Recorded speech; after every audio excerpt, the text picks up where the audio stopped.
Hello friends, welcome to my channel. आज के video में मैं आप लोगों को ITR 7 कैसे फाइल कर सकते हैं वो इस वीडियो में कवर करूंगी। इसी के साथ साथ आप फाइनेंशियल स्टेटमेंट को कैसे स्टडी करके रिटर्न फाइल कर सकते हैं एंड कब ऑडिट की रिक्वायरमेंट होती है ट्रस्ट को।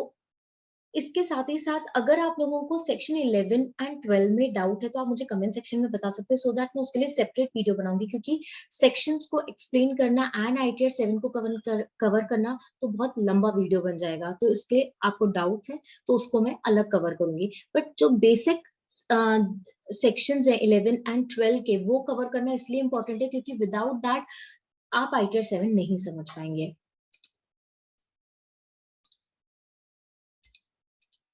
तो चैरिटेबल ट्रस्ट ऑर्गेनाइजेशन जो NPOs हैं, नॉट प्रॉफिट ऑर्गेनाइजेशन, वो इनकम टैक्स में जब रजिस्टर्ड होते हैं 12A 12AA, अब नया प्रोविजन आ गया है 12AB में रजिस्ट्रेशन लेना पड़ता है। जब वो रजिस्टर्ड होते हैं तभी सेक्शन 11 एंड 12 का वो बेनिफिट ले सकते हैं एंड उनकी जो इनकम है फ्रॉम द ऑर्गेनाइजेशन वो एग्जेम्प्ट हो सकती है, बट उसके लिए उनको उनके पास रजिस्ट्रेशन होना चाहिए। वैसे ही सेक्शन 10 है, उसका बेनिफिट के लिए आपके पास 1023C का होना चाहिए एंड सेक्शन 13 के बेनिफिट के लिए आपको अगेन रजिस्ट्रेशन लेना पड़ता है अगर पॉलिटिकल पार्टी है। तो ये सारे जो बेसिक प्रोविजंस हैं, इसके लिए अकाउंट्स को ऑडिट भी करवाना पड़ता है ट्रस्ट को, और जो ऑडिट रिपोर्ट है वो फॉर्म नंबर 10B के तहत जाती है जो चार्टर्ड अकाउंटेंट सबमिट करते हैं। बट किन ऑर्गेनाइजेशन को ऑडिट करवाना रहता है अंडर इनकम टैक्स? जिनकी इनकम बेसिक एग्जेम्पशन लिमिट को एक्सीड कर जाए without giving section 11 and 12 exemption. अगर इनकम बेसिक एग्जेम्पशन लिमिट को क्रॉस कर जाती है तो उन ट्रस्ट को अकाउंट्स को ऑडिट करवाना पड़ता है और फॉर्म 10B सबमिट करवानी रहती है चार्टर्ड अकाउंटेंट के थ्रू। इसके अलावा जो इंपॉर्टेंट सेक्शन है वो सेक्शन 11 सबसेक्शन 1, जो कि एप्लीकेशन ऑफ इनकम से रिलेटेड बताता है। कुछ कंडीशंस है जो ऑर्गेनाइजेशन को फुलफिल करनी रहती है तो ही इनकम एग्जेम्प्ट होती है।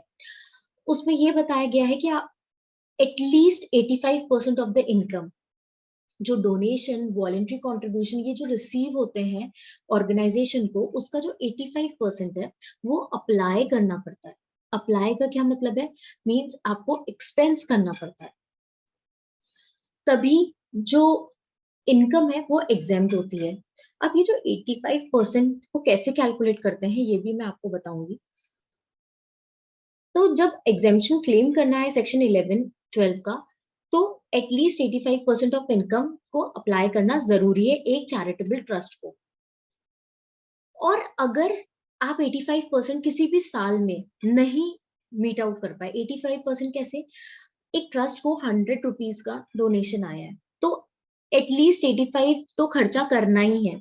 जो वो एक्टिविटी, जिस एक्टिविटी के लिए वो बना है, उस एक्टिविटी में उसको 85 रुपीज तो खर्च करना है। फॉर एग्जाम्पल 85 वो नहीं कर पाते, 80 ही कर पाए, तो ये जो बाकी का 5% है, 5 रुपीज है, उसको वो कैसे शो करेंगे उसके लिए बताया गया है सेक्शन 11 सबसेक्शन 1 में कि आप क्यों नहीं 5 रुपीज खर्चा कर पाए। तो एक रीजन तो ये हो सकता है कि आपको income not received in the relevant previous year. 100 rupees आपको मिलना था बट आपको सिर्फ 80 रुपए ही मिले, 20 रुपीज मिले ही नहीं। तो अगर इनकम ही आपको रिसीव नहीं हुई है तो आप खर्चा भी नहीं कर पाएंगे। तो उसके लिए क्या है, इस रेलेवेंट प्रीवियस ईयर में, जिस हम फाइनेंशियल ईयर की बात करें, उस टाइम हम डीम्ड एप्लीकेशन मानेंगे। अगर आप फॉर्म नंबर 9A फाइल कर दें, फॉर्म 9A अगर फाइल कर देंगे तो trust can spend either during the previous year in which income is so received और during previous year immediately following such year. For example financial year 2021 की बात करें, इनकम सिर्फ 80 रुपीज ही रिसीव हुई है जबकि 100 रुपीज मिलने थे। तो ये जो बाकी के 20 रुपए है, 20 में से आपका जो 15 रुपए है वो तो डीम्ड एप्लीकेशन है। 85 रुपीज में से आपके पास 80 ही आए थे तो 80 का आपने खर्चा कर दिया, 5 रुपए बचे, तो वो डीम्ड एप्लीकेशन माना जाएगा अगर अपन फॉर्म नंबर 9 फाइल कर दें। और ये जो 5 रुपए है ये हम उस साल मान लेंगे कि ये आप स्पेंड कर दें कब? जब मिले हो, जिस साल आपको मिले हैं, जैसे फॉर एग्जाम्पल 21-22 में मिलेंगे, तो उस साल हम आपके जो 5 रुपीज आपको मिले हैं वो इनकम में ट्रीट नहीं करेंगे, या आप 21-22 या 22-23 में उसको एक्सपेंस कर दें। इसके बाद जो बी है, कोई और रीजन के कारण आप 85 नहीं एक्सपेंस कर पाए, एटलीस्ट 85% ऑफ इनकम एक्सपेंस नहीं कर पाए, तो उसके लिए बताया गया है कि during previous year immediately following the previous year in which income is derive, जिस साल इनकम डिराइव करेंगे आप उस साल हम एप्लीकेशन मान लेंगे, या उसके नेक्स्ट ईयर में मान लेंगे जिस साल आपने इनकम डिराइव करी है। तो बेसिकली अगर 11(1) में आपका शॉर्टफॉल है तो आपको फॉर्म नंबर 9A फाइल करना है, और फॉर्म ये फाइल करना बहुत जरूरी है रिटर्न के पहले। आप जब इनकम टैक्स रिटर्न फाइल करें ITR 7, उससे पहले आपको बताना है आपके शॉर्टफॉल को कि आप उसको किस साल एक्सपेंस आउट करेंगे।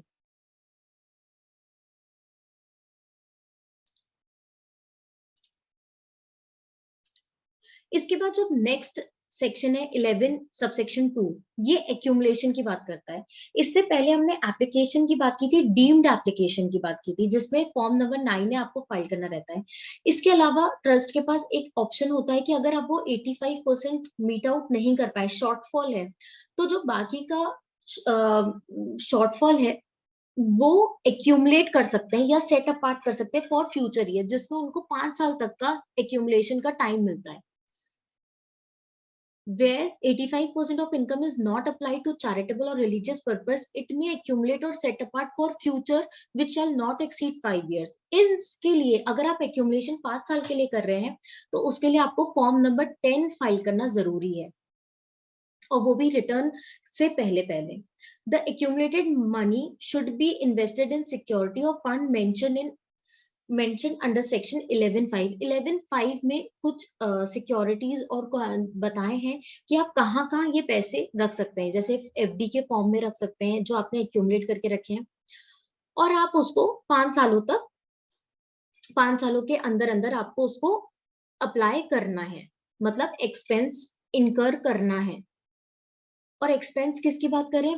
जो ट्रस्ट जिस पर्पस के लिए फॉर्म हुई है उस पर्पस के लिए ही एक्सपेंस करना है। इसके अलावा अगर आपने करा तो वो डिसअलाउ हो जाएगा, और अगर आप 5 सालों के अंदर अंदर इसको एक्सपेंस नहीं कर पाए, अप्लाई नहीं कर पाए, तो फिर जिस साल में एक्सपायरी हो रहे हैं ये 5 साल, उस साल ये इनकम ट्रीट कर दी जाएगी। और रिटर्न भी टाइमली फाइल करना जरूरी है फॉर एक्यूमुलेशन। तो अगर आप एक्यूमुलेशन कर रहे हैं 5 साल के लिए तो आपको 11(2) के तहत एक फॉर्म फाइल करना है, फॉर्म नंबर 10। अब जब हम रिटर्न देखेंगे तो 11(1) और 11(2) ऐसे ही भाषा में लिखा होगा। अब ये जो शॉर्टफॉल है ये कैसे आप कैलकुलेट करेंगे? जो भी आपकी इनकम है, इनकम ऑफ ट्रस्ट, उसको ले लीजिए। इसमें से जो डीम्ड एक्यूमुलेशन माना जाता है एज पर सेक्शन 11 सबसेक्शन 1, वो है 15%। तो 15% तो आप अलग कर लीजिए। ये माना जाता है कि 15% तो आप अपने लिए खर्चा कर मींस ट्रस्ट अदर एक्सपेंसेस के लिए खर्चा कर सकता है। इसके बाद जो बैलेंस है 85%, ये फॉर चैरिटेबल पर्पस, जिस पर्पस के लिए फॉर्म हुई है ट्रस्ट, उसी में ही उसको अप्लाई करना है।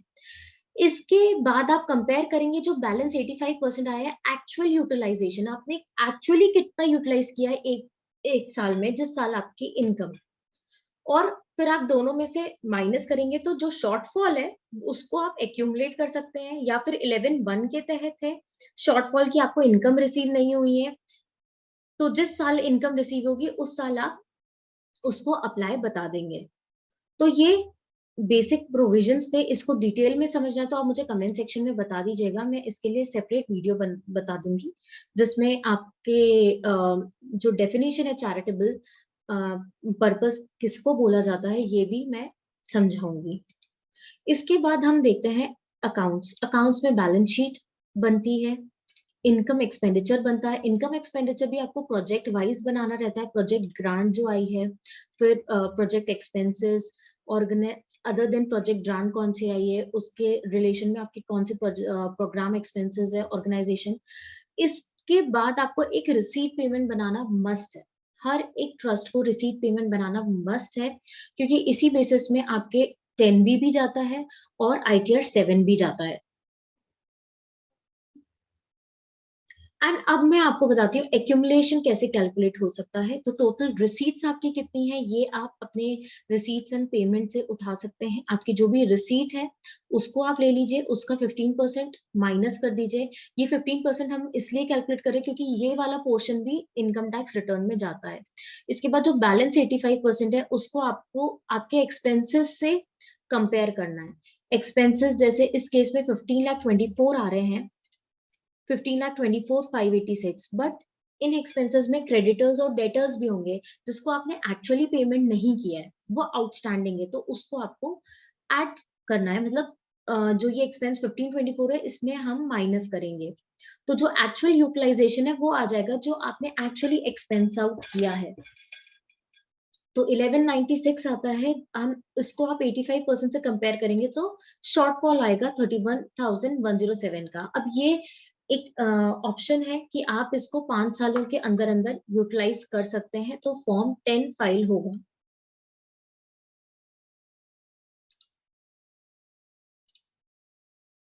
अब हम इनकम टैक्स रिटर्न देख लेते हैं। ITR 7 आपको लॉग इन करना है, ई फाइल में जाना है, इनकम टैक्स रिटर्न में फाइल इनकम टैक्स फॉर्म, यहाँ ईयर सिलेक्ट करना है, ऑनलाइन।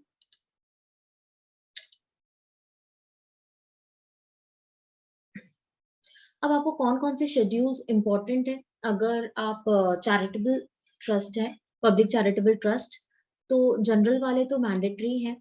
देन आपको एक वॉलेंट्री कंट्रीब्यूशन का शेड्यूल सिलेक्ट करना है, aggregate of income AI schedule select करना है।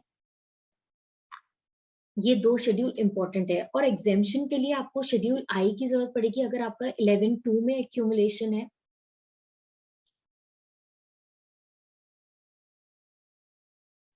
एंड शेड्यूल J की जरूरत पड़ेगी, statement showing the funds and investment as on the last day of the previous year. इसके बाद शेड्यूल ER जो एक्सपेंसेस है उसकी डिटेल ER शेड्यूल में जाती है, रेवेन्यू एक्सपेंडिचर से रिलेटेड डिटेल्स। अगर कैपिटल एक्सपेंडिचर है आपका तो आपको शेड्यूल EC की भी जरूरत पड़ेगी, ये एग्जेम्पशन से रिलेटेड है। फिर टैक्स कंप्यूटेशन सारे मैंडेटरी है, एंड कंटिन्यू पे आप क्लिक कर सकते हैं। ट्रस्ट के केस में जो इनकम टैक्स एक्ट में रजिस्टर्ड है उसमें दो प्रकार के एप्लीकेशन होते हैं, एक revenue and non revenue items. Revenue items कौन से होंगे, जो आपके डे टू डे के खर्चे होते हैं, जो आपके इनकम एक्सपेंडिचर में आएंगे। तो एडमिनिस्ट्रेशन खर्चे, प्रोजेक्ट एक्सपेंसेस, प्रोग्राम एक्सपेंसेस, ये सारे आपके रेवेन्यू एक्सपेंडिचर्स हैं। वैसे ही नॉन रेवेन्यू एक्सपेंडिचर जो वो होते हैं जो कि आपके फिक्स एसेट है, कैपिटल नेचर के हैं, क्योंकि वो डे टू डे नहीं होते। तो जब आप फिक्स एसेट के शेड्यूल देखेंगे ऑर्गेनाइजेशन का, अगर कोई during the year fix asset खरीदा है तो वो आपका कैपिटल एक्सपेंडिचर होगा, कैपिटल एक्सपेंडिचर शेड्यूल में आपको बताना होगा। अब हम बताए ना, एप्लीकेशन में फिक्स एसेट का अमाउंट पूरा ले लेते हैं जो आपने खरीदा है, तो इसका मतलब है जब आप हर साल उस पर डेप्रिसिएशन लगाएंगे तो जो डेप्रिसिएशन होगा वो यूटिलाइजेशन का पार्ट नहीं होगा। ये बहुत इंपॉर्टेंट है, क्योंकि जनरली क्या है, एक्सपेंडिचर इनकम एक्सपेंडिचर से एक्सपेंडिचर पूरा उठा लेते हैं, बट इसमें से जो डेप्रिसिएशन है इसको हटाना भूल जाते हैं, और वो भी एक एक्यूमुलेशन में गलती से आ जाता है, जो कि आपको अवॉइड करना है, क्योंकि डेप्रिसिएशन डिसअलाउड होता है। वैसे ही स्टेटस में AOP BOI, लोकल अथॉरिटी अगर है तो लोकल अथॉरिटी सिलेक्ट करें, AOP BOI है तो AOP BOI, artificial judicial person, domestic company, section 8 companies, domestic company select करेंगे। अगर आपने AOP BOI सिलेक्ट करा है तो फर्दर सब स्टेटस में आपको, अगर आप सोसाइटी रजिस्ट्रेशन एक्ट के तहत रजिस्टर्ड है तो सोसाइटी सिलेक्ट करें, पब्लिक चैरिटेबल ट्रस्ट है, सोसाइटी में रजिस्टर्ड नहीं है तो पब्लिक चैरिटेबल ट्रस्ट सिलेक्ट करें, या एनी अदर AOP BOI। इसके बाद आपको return furnished under which section 139 4A 4B 4C 4D, ये इनमें से आपको सही सेक्शन सिलेक्ट करना जरूरी है। 4A जो ऑर्गेनाइजेशन 11 एंड 12 का बेनिफिट ले रहे हैं, एग्जेम्पशन का बेनिफिट ले रहे हैं, उनको 4A सिलेक्ट करना है। वैसे ही 4B पॉलिटिकल पार्टीज जो सेक्शन 13A का बेनिफिट लेते हैं उनको सिलेक्ट करना रहता है। 139(4)C जो सेक्शन 10 का बेनिफिट लेते हैं उनको, उन ऑर्गेनाइजेशन को सिलेक्ट करना है। एंड जो इंस्टीट्यूशन है, जो कॉलेज रिसर्च रन करते हैं, उनको 4D सिलेक्ट करना है। इसके बाद अगर आप पब्लिक चैरिटेबल ट्रस्ट है तो आपको 139(4)A सिलेक्ट करना है, क्योंकि आप सेक्शन 11 का बेनिफिट लेंगे।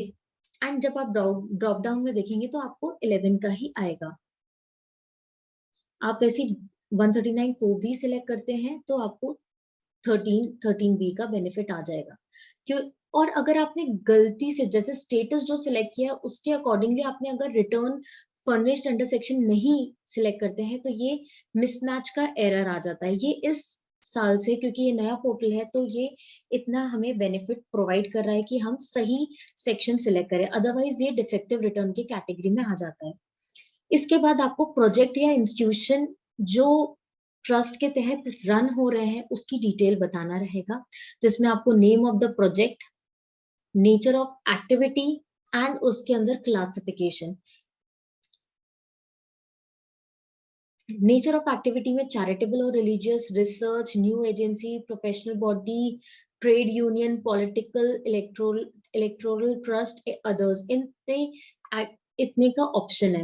वैसे जब आप चैरिटेबल रिलीजियस सिलेक्ट करते हैं देन फर्दर आपके पास ड्रॉप डाउन आता है relief of the poor, education, किस पर्पस के लिए चैरिटेबल ट्रस्ट बनी है, relief of the poor, education, medical relief, preservation of environment, monuments, other public, general public utility, religious, yoga. तो आपको अकॉर्डिंगली सिलेक्ट करना है। इसके बाद आपको जो आपने रजिस्ट्रेशन लिया है इनकम टैक्स के तहत, उसका section indicate the registration section based on which exception exemption is claim. यहाँ पर आपको 11 सिलेक्ट करना है। Date of registration of approval, जब आपको अप्रूवल मिला वो डेट सिलेक्ट करनी है, मतलब पुरानी वाली। अप्रूवल नोटिफिकेशन रजिस्ट्रेशन नंबर, ये भी रजिस्ट्रेशन नंबर पुराना वाला आपको डालना है, क्योंकि अभी कंफ्यूजन ये है कि अभी नया सेक्शन आ गया है, सेक्शन 12AB, जिसके तहत आपको रिन्यूअल फिर से अप्लाई करना था और एक नया नंबर उसमें अलॉट हुआ है। तो यहाँ पर कंफ्यूजन ये है कि हमें कौन सा नंबर पुट करना है। तो यहाँ ओल्ड नंबर आप पुट करें, क्यों? क्योंकि फर्दर वो पूछता है whether application for registration is made as per new provision, तो आप इसको यस करें। एंड देन आपको फर्दर सेक्शन सिलेक्ट करना पड़ता है कि कौन से सेक्शन के तहत आपने न्यू रजिस्ट्रेशन के लिए अप्लाई किया है। तो यहाँ पर ओल्ड रजिस्ट्रेशन ही अभी आपको डालना है। अप्रूविंग रजिस्टरिंग अथॉरिटी का बताना है कि कौन से अथॉरिटी ने अप्रूवल दिया है। एंड तब आपने नए रजिस्ट्रेशन के लिए अप्लाई किया है, अगर अभी तक नहीं आया तो वो डेट बताएं, अगर अप्रूवल आ चुका है तो आपको रिस्पेक्टिव डेट बताना है। एंड सेक्शन 11 सिलेक्ट करना है। इसके बाद contact detail, filing status 139(1) resident, whether any income included in total income for which claim under section 90, अगर फॉरेन क्रेडिट से रिलेटेड है तो आप यस करें। रिप्रेजेंटेटिव एसएससी फाइल कर रहे हैं क्या? Detail of firm, whether you are partner, क्या ट्रस्ट कोई फर्म में पार्टनर है, अनलिस्टेड इक्विटी शेयर्स हेल्ड कर रहे हैं तो उसकी डिटेल, ऐसे करके आपको कंफर्म करना है। अब नेक्स्ट जो जनरल कैटेगरी है, whether in any of the project institution run by you, one of the charitable purpose is advancement of any other object general public utility। जब आप charitable definition देखेंगे तो उसमें limbs बताए गए हैं, उसमें से जो लास्ट लिम है वो है any other object of general public utility। ये एक, सारे लिम स्पेसिफिक है, बस यही लिम है जो जनरल है। तो अगर उससे रिलेटेड है, आपके कोई प्रोजेक्ट रन आप कर रहे हैं तो आपको यस सिलेक्ट करना है, otherwise no. With the approval obtain under section 80G, अगर आपके पास 80G का रजिस्ट्रेशन है तो आप यस करके नंबर बताएं एंड कब अप्रूवल हुआ है उस वो डेट मेंशन करें। Is there any change in any object during the year, कोई सी ऑब्जेक्ट में आपने चेंज किया तो उसको आपको बताना है। FCRA नंबर है तो आप वो बताएं। Whether liable for maximum marginal rate, तो आप वो बताएं। ऑडिट अगर हुआ है तो आपको ऑडिट इंफॉर्मेशन प्रोवाइड करनी है, name of the auditor, membership number, firm का नाम, कब ऑडिट रिपोर्ट गई है, जो डेट ऑफ ऑडिट रिपोर्ट है, कब फर्निश हुई है, कौन से सेक्शन के तहत ऑडिट हुआ है, वो 12A(1)(b) है। If liable to audit any other, अगर कोई और एक्ट के तहत भी ऑडिट हुआ है तो आपको वो मेंशन करना है। जैसे कंपनीज के केस में, कंपनीज के अंडर भी होता है, कंपनीज एक्ट के अंदर, तो आपको वो मेंशन करना है। मेंबर्स इंफॉर्मेशन बताना है, बट ये वेंचर कैपिटल फंड और इन्वेस्टमेंट फंड के लिए है, तो यहाँ अप्लाई नहीं होगा। अब इसके बाद इंपॉर्टेंट शेड्यूल है शेड्यूल आई। इसमें आपको, अगर आपके कोई एक्यूमुलेशन है 11(2) से रिलेटेड, 11(2) में मैंने आपको बताया था 85% से कम है, अगर आपका शॉर्टफॉल आ रहा है, आपको एक्यूमुलेट करने का ऑप्शन दिया जाता है 11(2) में, जिसमें आप 5 साल तक एक्यूमुलेट कर सकते हैं। एंड उसके लिए आपको फॉर्म नंबर 10 फाइल करना है before filing income tax return. इसमें आपको ईयर ऑफ एक्यूमुलेशन बताना है, कौन से साल से related, amount accumulated in the year of accumulation, purpose क्या है, अमाउंट अप्लाइड फॉर चैरिटेबल और religious purpose up to the beginning of the previous year. ये उनके लिए है जब आपके पास्ट ईयर्स में भी एक्यूमुलेशन था और उसके 5 साल अभी चल रहे हैं, तो आपने इस साल कितना अमाउंट, बिगनिंग में आपका कितना था, फिर आपने ड्यूरिंग द ईयर कितना अप्लाई कर दिया, अमाउंट इन्वेस्टेड और डिपॉजिटेड इन स्पेसिफाइड मोड, 11(5) के जो मोड बताए गए हैं उसमें कितना आपने इन्वेस्ट किया है, फिर अमाउंट अप्लाइड फॉर चैरिटेबल और religious purpose during the previous year, जो ओपनिंग है उसमें से कितना आपने ड्यूरिंग द ईयर अप्लाई कर दिया चैरिटेबल और रिलीजियस पर्पस के लिए, बैलेंस कितना बना है, amount deem to be income with the meaning of subsection 3। अगर 5 इयर्स कंप्लीट हो गए हैं, ये साल फाइनेंशियल 2021 अगर आपका लास्ट ईयर है 5 इयर्स में, तो फिर इनकम डीम कर दी जाएगी 11 सबसेक्शन 3 के तहत। और ये जो 5 साल का एक्यूमुलेशन है, ये आपके फॉर्म 10 में स्पेसिफिक होगा। तो आई शेड्यूल 11(2) के एक्यूमुलेशन से रिलेटेड है। जो शेड्यूल के है उसमें आपको ऑथर्स, फाउंडर्स की डिटेल बतानी है, जो अलाइव है उनका नाम, एड्रेस, पैन, जो मेनली मैनेज करते हैं उनका आपको बताना है, name of the person who were trustee manager during the previous year, name of the person who has have made substantial contribution, जिनने contribution किया है सेक्शन 13 सबसेक्शन 3 के तहत, जिनके रिलेटिव्स ने कंट्रीब्यूशन किया या सब्सटैंशियल इंटरेस्ट है, उनकी आपको डिटेल बतानी है।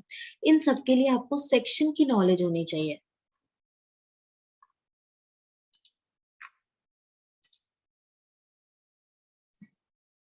नेक्स्ट है वॉलंटरी कंट्रीब्यूशन से रिलेटेड।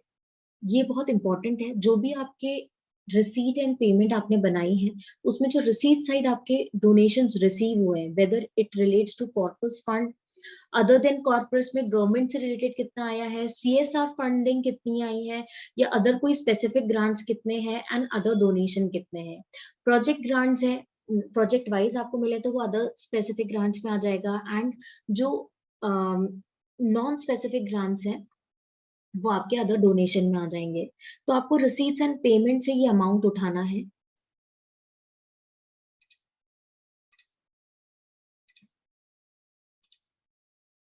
यहाँ आप देख सकते हैं प्रोजेक्ट ग्रांट और ऑर्गेनाइजेशन को हम टोटल करेंगे तो 1443,993 आता है।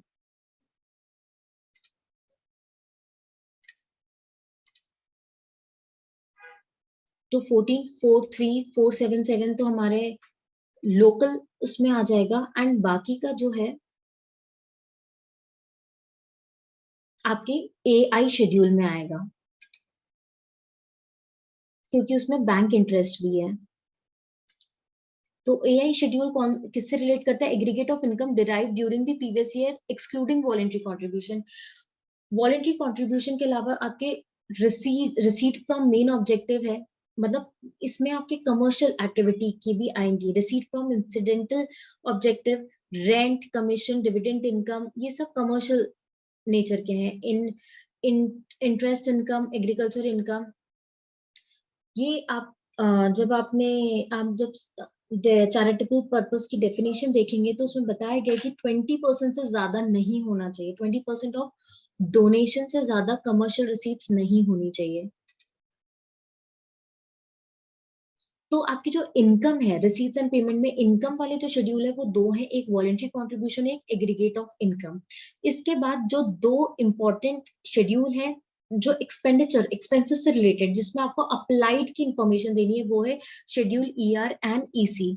ER is for revenue expenditure incurred during the year, incurred and amount applied। incur तो हुआ है, साथ में आपने अप्लाई भी कर दिया to stated objective of the trust और institution during the previous year.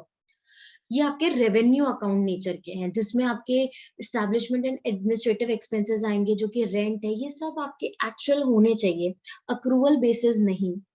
क्योंकि अगर अक्रूवल बेसिस है तो उसके लिए हमें एक्यूमुलेशन बताना पड़ेगा 11(2) और 11(1). तो रेंट हो गया जैसे, फिर आपका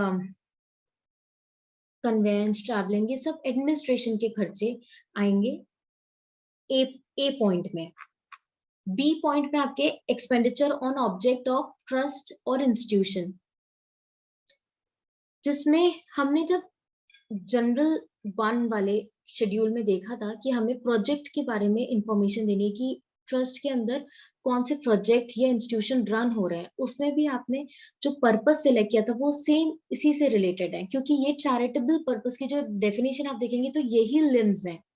एक रिलीजियस है, रिलीफ ऑफ पुअर है, एजुकेशन है, योगा है, मेडिकल रिलीफ है, प्रिजर्वेशन ऑफ एनवायरमेंट है, प्रिजर्वेशन ऑफ मॉन्यूमेंट्स है, एंड जनरल पब्लिक यूटिलिटी है। ये सारे चैरिटेबल पर्पस की जो डेफिनेशन है उसके लिम्स हैं।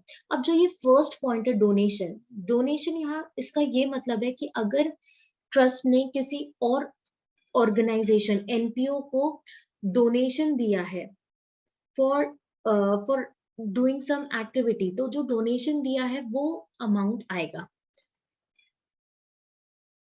जैसे ये ट्रस्ट रिलीफ फॉर पुअर से रिलेटेड है तो यहाँ रिलीफ ऑफ पुअर में ही अमाउंट डाला है, अप्लाई करा है। एंड जो सी पॉइंट है वो है disallowed expenditure.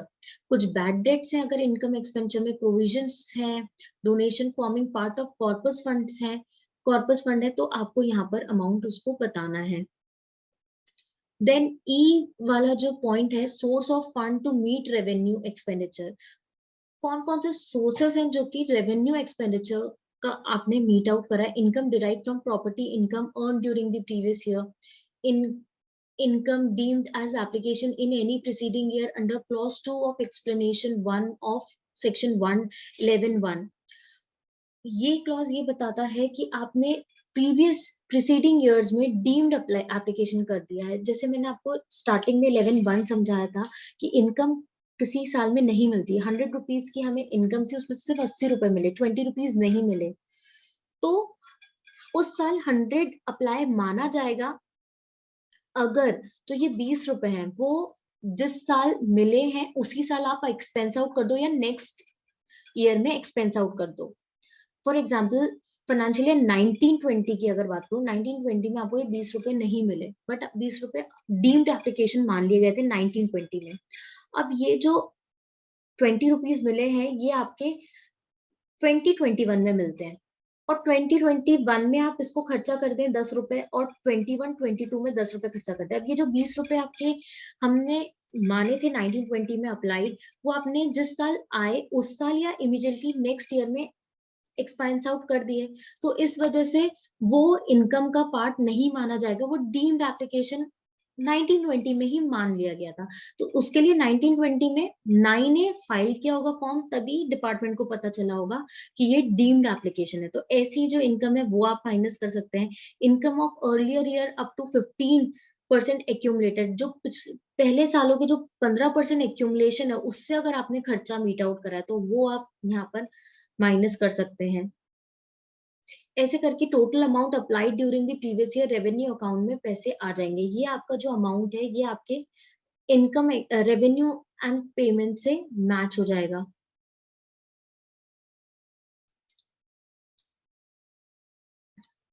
$1196 to $86।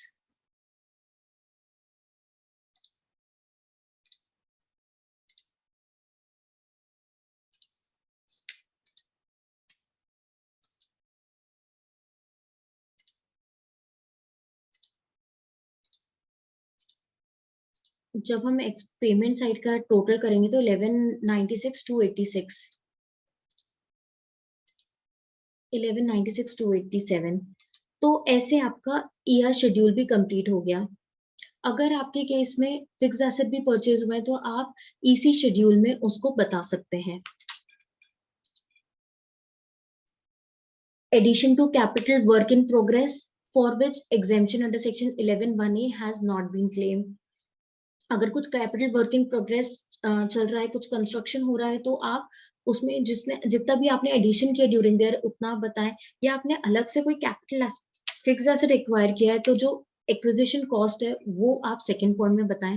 Cost of new asset for claim of exemption under 11(1)(a) restricted to the net consideration, तो आपको थर्ड पॉइंट में बताना है। ऐसे करके अगर कोई और नेचर ऑफ एक्सपेंस है तो आप कैपिटल एक्सपेंस यहाँ बता सकते हैं। सोर्सेज अगेन, जैसे हमने रेवेन्यू में देखा था कि आपने किस सोर्स से मीट आउट करा है, क्या income derive from the property during the previous year, या आपने जो अप्लाई किया था, जो डीम्ड एप्लीकेशन मान लिया गया था जिस साल में, उस साल के पैसे आपको इस साल रिसीव हुआ है एंड देन आपने उसको एक्सपेंस आउट करा है तो उतना माइनस कर दिया जाएगा। या फिर 15% जो एक्यूमुलेशन हर साल करते हैं उस पैसों से अगर आपने कैपिटल खरीदा है तो वो उतना माइनस हो जाएगा। तो ये अपने इनकम भी हो गई, VC schedule VC and AI, expense से related schedule ER and EC, current year losses. बाकी अब नेक्स्ट जो शेड्यूल है वो है पार्ट बी टीआई। ये बहुत इंपॉर्टेंट है क्योंकि इसी से ही आपके अगर टोटल इनकम है वो जीरो हो जाएगी, मींस जितनी भी इनकम है ट्रस्ट की वो पूरी की पूरी एग्जेम्प्ट कैसे होगी। फर्स्ट पॉइंट है voluntary contribution other than corpus fund, आपका रिसीट से आ गया। फिर आ गया नेक्स्ट एग्रीगेट ऑफ इनकम, ये other than corpus and corpus से रिलेटेड है 1-2। Aggregate of income refer to in section 11 and 12, जो हमने शेड्यूल एआई में अमाउंट बताया था। कमर्शियल रिसीट जो इंटरेस्ट इनकम है वो बताई, डिविडेंड इनकम बताई, या रिसीट फ्रॉम मेन ऑब्जेक्टिव बताया, ये दोनों इनकम आपकी उठ के आ जाएगी। देन जो फोर्थ पॉइंट है वो है application of income for charitable और रिलीजियस पर्पस और for the stated object of the trust and institution. Fourth point is very important, यहाँ पर आपको शो डिटेल्स में क्लिक करना है एंड एक एक पॉइंट को फिल करना है। फर्स्ट पॉइंट है amount applied during the previous year revenue account, ये तो आपके शेड्यूल ईआर से उठ के आ जाएगा। शेड्यूल ईसी से उठ के आ जाएगा second point, amount applied during the previous year revenue और कैपिटल रीपेमेंट ऑफ लोन।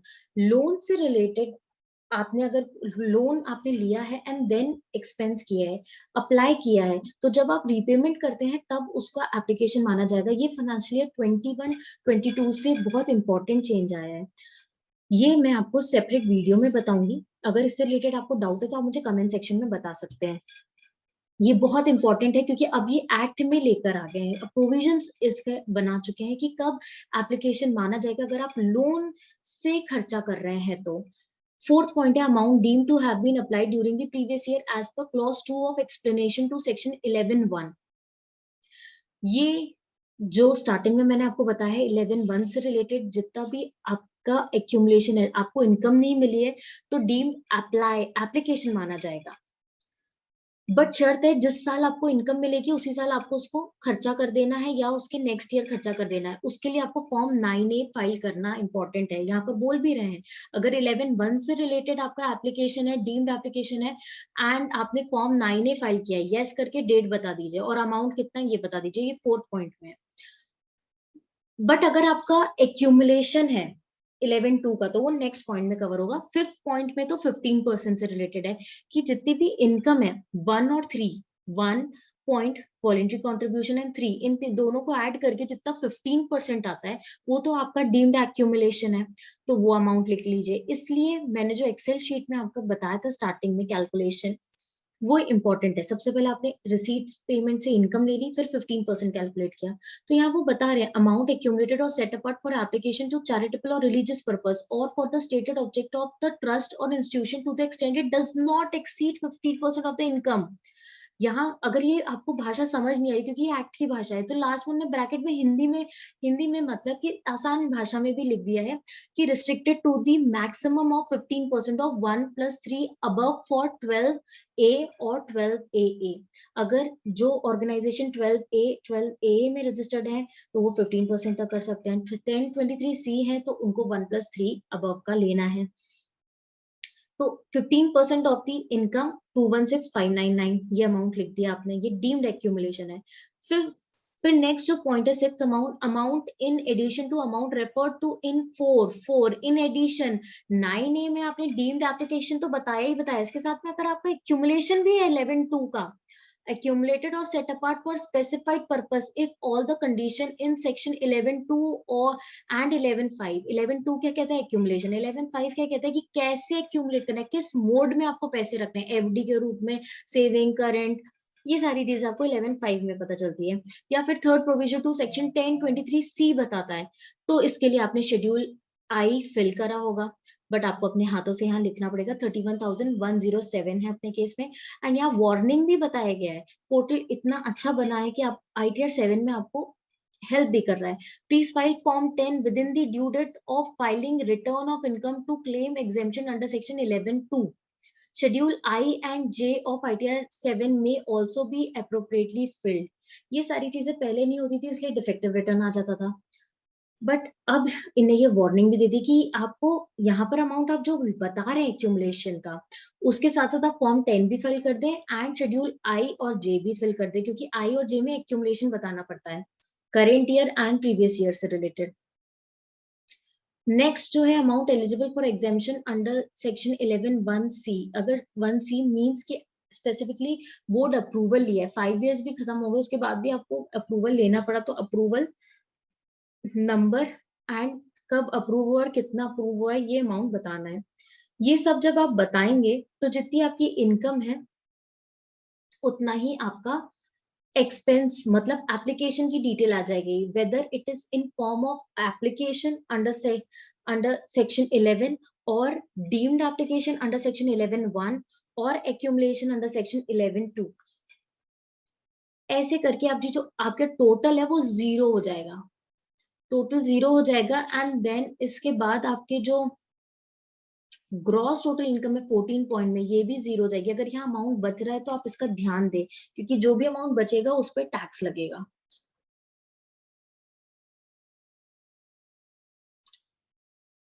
तो जो इम्पोर्टेंट पॉइंट्स थे ITR 7 के, ये मैंने आपको बताए हैं। जब आप टैक्स लायबिलिटी देखेंगे तो आपकी जीरो आएगी, और अगर कुछ TDS वगैरह कटा होगा तो वो आपका रिफंड में आ जाएगा। जब आप रेसीट पेमेंट बताएं तो जो आपका TDS है वो आपको मिला नहीं है, अभी आप रिटर्न फाइल कर रहे हैं, तो वो एक्यूमुलेशन डीम्ड, आप उसको डीम्ड एप्लीकेशन भी बता सकते हैं, या फिर आप उसको एक्यूमुलेट कर सकते हैं एंड जब मिलेगा उस साल एक्सपेंस आउट बता दें, ये आपके ऊपर है। तो जो ITR 7 की इम्पोर्टेंट पॉइंट्स थे वो मैंने कवर किए। जो डिफिकल्टी फेस होती है वाइल कैलकुलेटिंग शॉर्टफॉल, और क्या सेक्शन 11(1) कहता है, 11(2) कहता है, ये मैंने शॉर्ट में आपको समझाया, जो इम्पोर्टेंट है, रेलेवेंट है ITR 7 फाइल करने से रिलेटेड।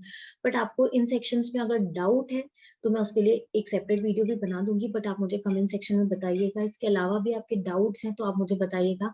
मेरी कोशिश थी कि मैं फाइनेंशियल से कैसे ITR 7 फाइल करते हैं ये कवर करूं। तो होप आपको हेल्पफुल लगा होगा ये वीडियो, तो प्लीज मेरे वीडियो को लाइक करें एंड चैनल को सब्सक्राइब करें। Thank you.